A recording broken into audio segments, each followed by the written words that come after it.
हमारे सभी प्रेस के साथियों का बहुत बहुत धन्यवाद और आपके माध्यम से पूरे प्रदेश और देशवासियों को आज कार्तिक पूर्णिमा की बधाई, गुरु नानक देव जी का प्रकाश पर्व की बहुत बहुत बधाई और शुभकामनाएं।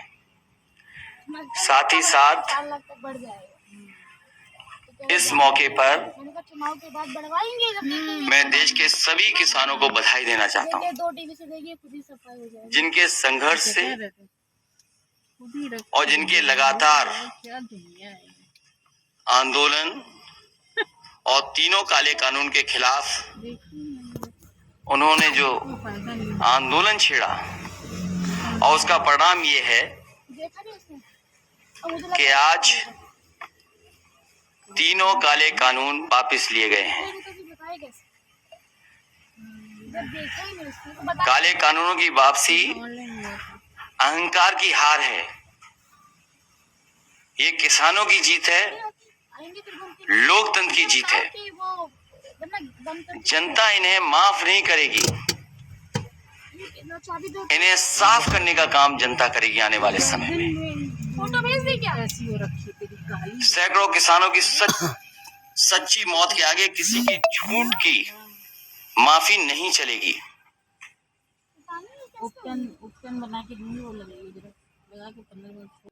सच्ची मौत के आगे किसी की झूठ की माफी नहीं चलेगी।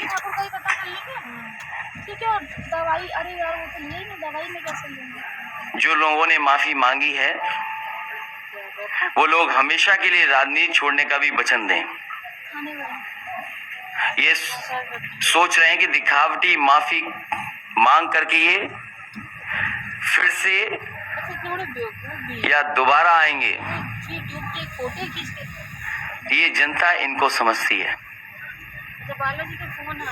जिस तरीके से भूमि अधिग्रहण कानून लाए गए थे और काले कानून जो 3 थे ये भी वापस हुए हैं।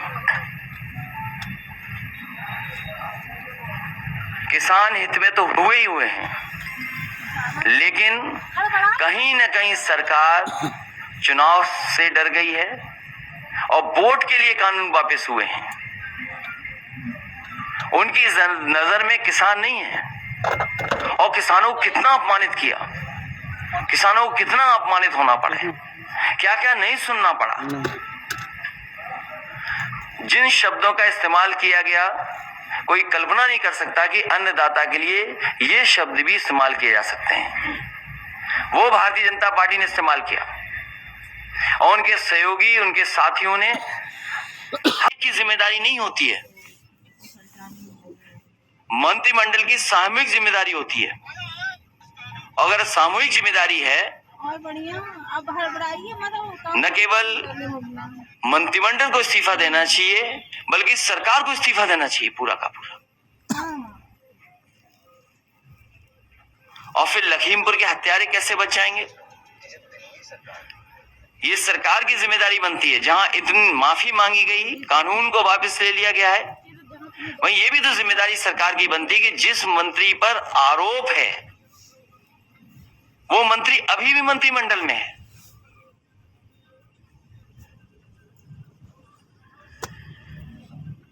और मैं कह सकता हूं कि सपा को जो समर्थन मिला और जिस तरीके से पूर्वांचल की जनता, किसान सड़कों पे नजर आए, न केवल लखनऊ बल्कि किसानों ने, आए हुए कार्यकर्ता नेताओं ने, और जिस तरीके से नौजवान निकले उनसे लखनऊ के साथ साथ दिल्ली को भी हिला दिया। याद होगा एक कानून ऐसा लाया गया था चुनाव से पहले, एक फैसला सरकार का ऐसा भी लिया गया था। क्या उससे अर्थव्यवस्था आज उभर गई? जो उस समय फैसला सरकार का था क्या उससे आज अर्थव्यवस्था सुधर गई है? वो भी फैसला गलत था। वो तो किसी को पूछते ही नहीं है। अगर किसी को कोई याद कर रहा है अगर तो वो समाजवादी पार्टी आज भी खजांची को याद करती है।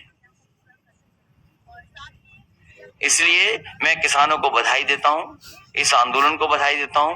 और जिस तरीके से जनता का समर्थन जुटा, जिस तरीके से पूर्वांचल के किसान नौजवान सड़कों पे आ गए, वो प्रशांत भैया ने सरकार घबरा करके इन कानून को वापस ले रही है। और ये जरूरी नहीं है सरकार के लोग।